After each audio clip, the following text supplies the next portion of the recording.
Subscribe now and press the bell icon. Never miss an update.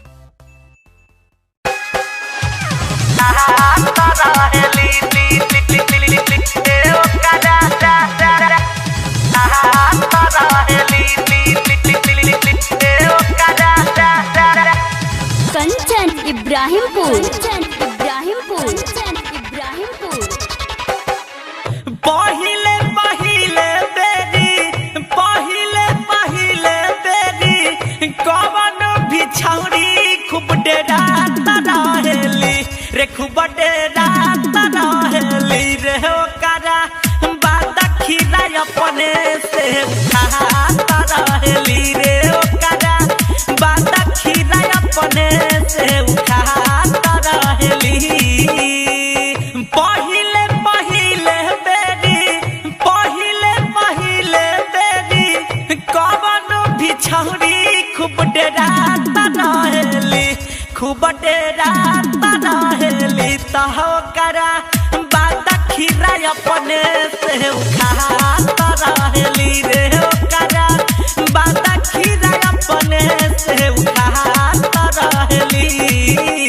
Music by Roshan Kumar.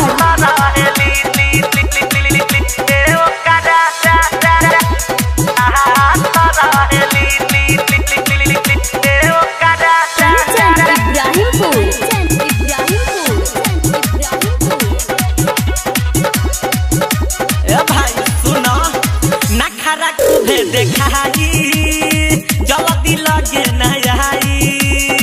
चुमो देवे में भाई बहुते मुसारा माई, नखरा बहुते देखाई बाकी लगे न आई। चुमो देवे में भाई बहुते मुसारा माई।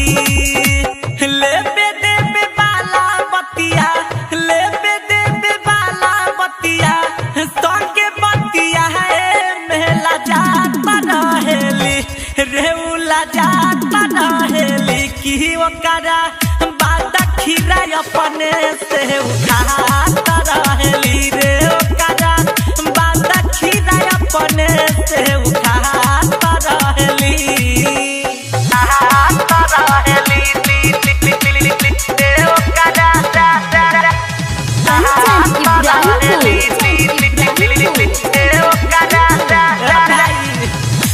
के बेरी के खेला करी उ खूब तेला बेला।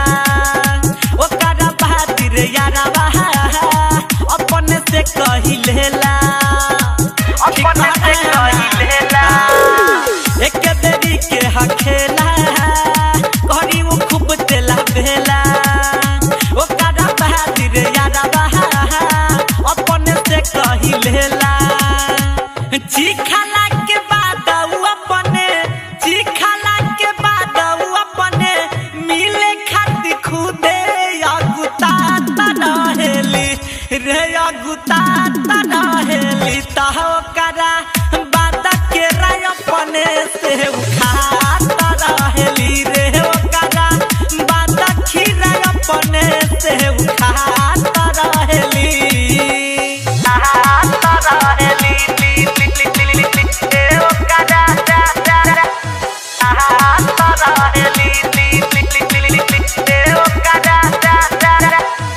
Music by Roshan Kumar.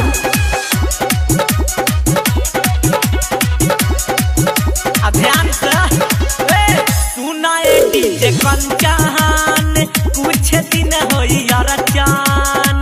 तब विकास बिहारी गाड़ी चलई ह तू दंदन, गाड़ी चलई ह सुना डीजे कंचन कुछ दिन होई अरचान। तब विकास बिहारी गाड़ी चलई ह तू दंदन। राम जी राज रोशन जी से पूछली ह जाके बौरात रहेली रे, बौरात रहेली। तो ओकरा बात खीरा अपने से खात रहेली रे। ओकरा बात खीरा अपने से